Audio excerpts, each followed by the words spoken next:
알코올에 취해 나는 매일 아침 창자가 뒤틀리도록 구역질을 하고 쓴 똥물을 토하고 간이 붓고 피곤해서 잠에 꼬라 떨어졌습니다.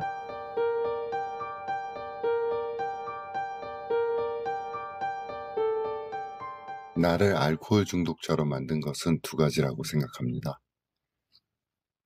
욕심, 그리고 다른 사람과의 비교. 중독자 가정에서 태어나 5, 6세 때부터 술을 먹었지만 가장 많이 마셨던 건 사회 초년생 때였습니다. 제약회사 영업부사원으로 사회 첫 발을 내디뎠는데 술 접대를 많이 할수록 영업 실적이 오르는 시절이었습니다.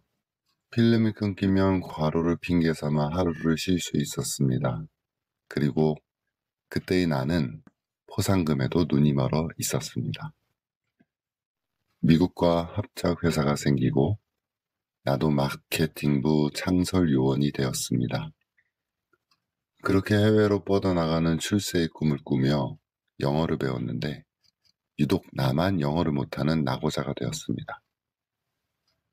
어릴 때부터 계속 마셔온 술이 뇌세포를 파괴해서 새로운 공부가 불가능했던 것 같습니다.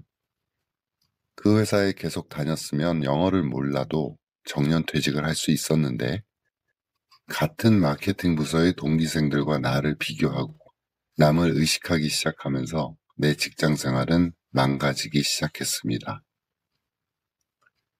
알코올에 취해 나는 매일 아침 창자가 뒤틀리도록 구역질을 하고 쓴 똥물을 토하고 간이 붓고 피곤해서 잠에 꼬라 떨어졌습니다.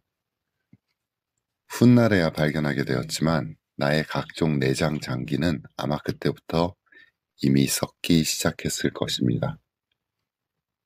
결국 나는 회사를 그만두게 되었습니다. 그 뒤 서울 중구 남산 및 뒷골목에 아주 조그만 점포를 얻어 사업을 시작했습니다. 사실 간장 종지가 내 마음의 그릇인데 큰 대접사발에 담을 욕심만 컸었습니다. 결국 내 사업은 접고 면허 대여업자로 종로 오가통에 나갔지만 사장 단 한 명은커녕 아무 쓸모도 없는 술꾼들과 어울렸습니다. 그때 브로커 눈에 나는 쉽게 먹잇감이 되었고 결국은 분당에 있는 사업장을 가보지도 못한 채 종로 5가에서 동업조건으로 계약을 했습니다. 개업 후에도 나는 술독에만 빠져 있었습니다. 내 면허로 사업자 등록이 되어 있어 재고는 팔리지 않고 내 이름으로 부채만 쌓여갔습니다. 브로커는 술에 취해 제정신이 아니었던 나를 유혹해 내가 남은 재고를 인수하도록 유도했고 나는 결국 권리금을 2배 비싸게 주고 인수하게 되었습니다. 안 팔리는 재료를 모두 떠안게 된 것입니다. 결국 집을 담보로 은행 빚을 지고 그것을 갚지 못해 집을 팔고 재산을 줄여가는 지경이 되었습니다.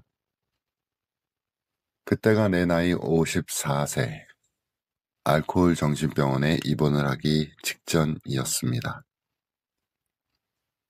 가장 심한 중독 증상이었을 때 엄청난 사고를 치고 만 것입니다. 판단력이 흐려져 어린아이만도 못했던 것 같습니다. 그냥 술만 퍼 마셨기 때문입니다.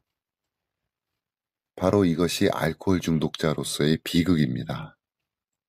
내가 좀 더 일찍 알코올 문제를 인정하고 정신병원에 입원을 하며 가지고 있던 집이라도 유지했더라면 지금 가지고 있는 재산의 3배는 가지고 있었을 것입니다.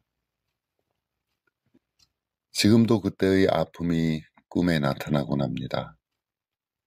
그래서 나는 일찍 모임에 나온 젊은 나이의 AA 멤버분들을 존경합니다. 집사람도 그때 나의 개업을 말리지 못한 것이 평생 가장 후회된다고 합니다.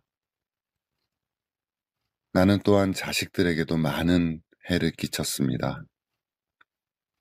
자녀들이 성장할 때 충분한 대화를 나누지 못했습니다.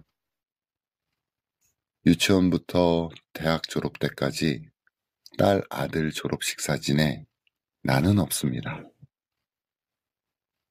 딸은 술에 취한 나를 무릎에 눕히고 까인 얼굴에 연고를 발라주면서 울고 신에게 빌곤 했습니다.